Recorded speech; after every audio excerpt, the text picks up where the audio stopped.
This is amazing. I just have to stand here a minute and take it all in. And yes, I have performed hundreds of wedding ceremonies, but I could not be more nervous at this moment. Okay.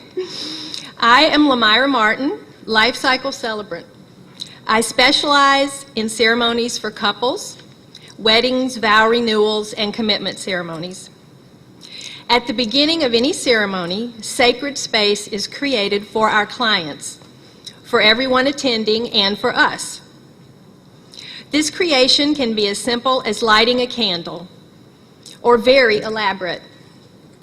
One example in a more contemporary Jewish tradition is for the bride to circle her groom 3 times, then he circles her 3 times, thus creating their sacred space.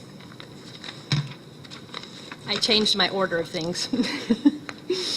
A lovely example of creating sacred space happened at the beginning of a vow renewal that I created for some good friends.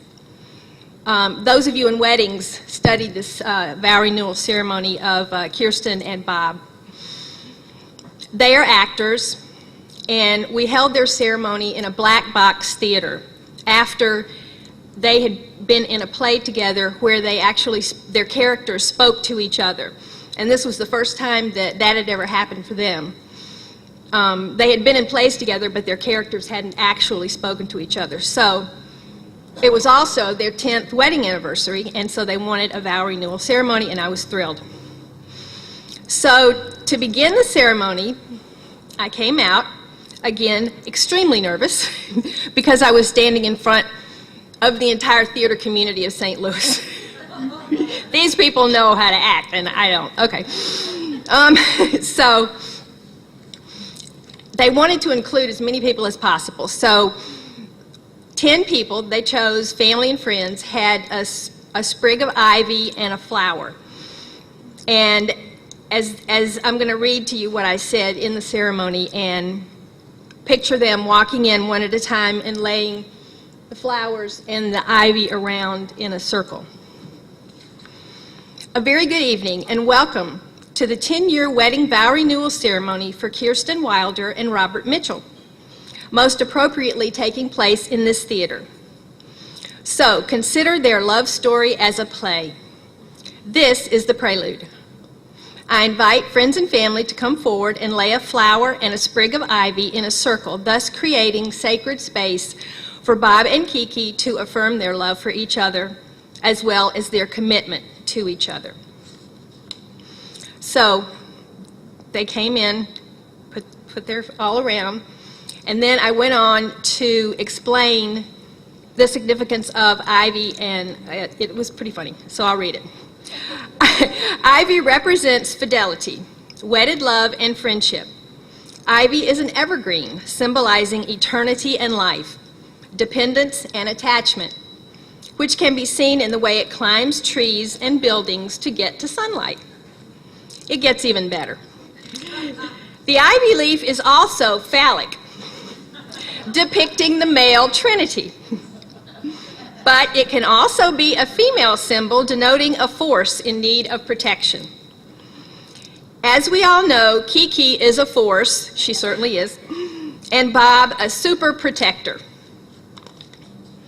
So they put their flowers and ivy down, and then Bob and Kiki came in, and he picked up the flowers and handed and put them in a bouquet. I tied a ribbon around it, and then she used that as her bouquet during the ceremony. So that was really sweet. And before we create our sacred space, which is why you all were asked to have a card, does everybody have a card with your name on it? Okay. So as you're trying to get that together, does anyone here of our seasoned celebrants faculty want to share an experience of creating ceremony space? Is there anybody that would like to do that? Jessie does. Jessie? Thanks. Yeah. Just. Well, I've done a few ceremonies where we do something very similar.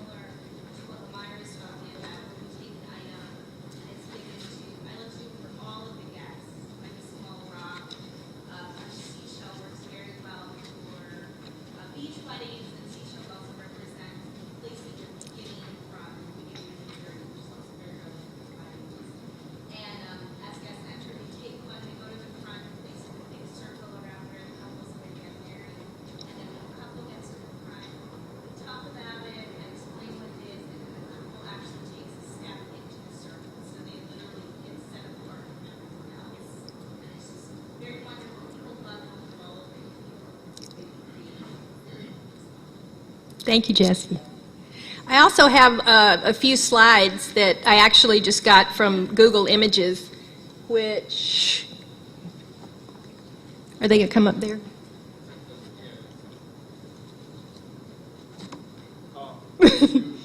That's not, no, that's not it.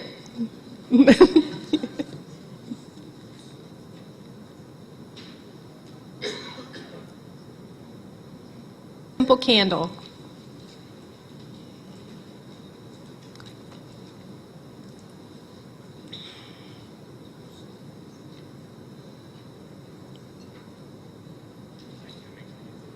You can't get the next one?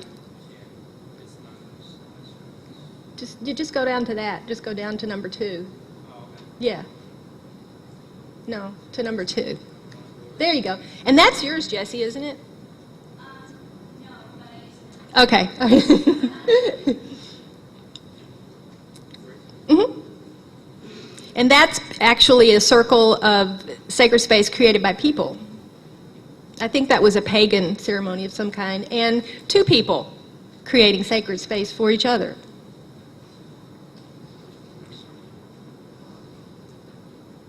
And stones, and Stonehenge. That's it. Okay. Now, I would like to invite everyone in this room, you don't have to be a celebrant, everyone in this room, to get up, and I want you to make a huge circle around the edge of the room. Take your papers.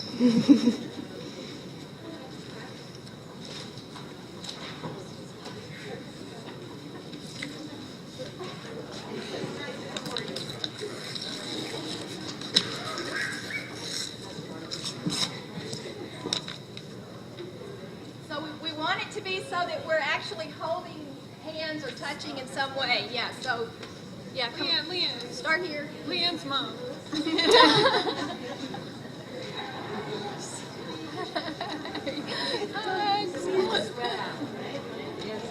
Yeah. Yeah, morning, how are you, Sarah? This is so great. Little down, you know. Do you need the mic? Yeah, we need to like.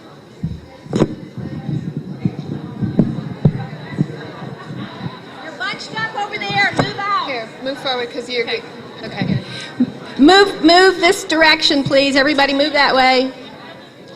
Move that way, please. Okay. All right. Now I want you to hold your name card above your head and shout as loud as you can, "Celebrate, celebrants!" Celebrate, celebrants! One more time, "Celebrate, celebrants!" Woo! Now, one more thing. I'm going to count to 5, and I want you to pass your piece of paper to your left. And I'll start here. Just pass your name to your left. Keep passing, keep passing. 1, 2, 3, 4, 5. Stop. Okay, now. Okay, so hang on to your piece of paper, and when we have a break, I want you to find the person on your piece of paper.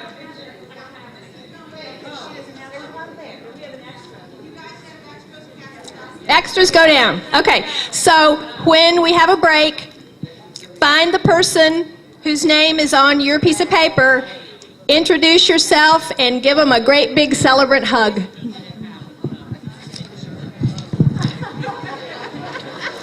Thank you for creating a safe, warm, loving space to continue our Wisdom Conference.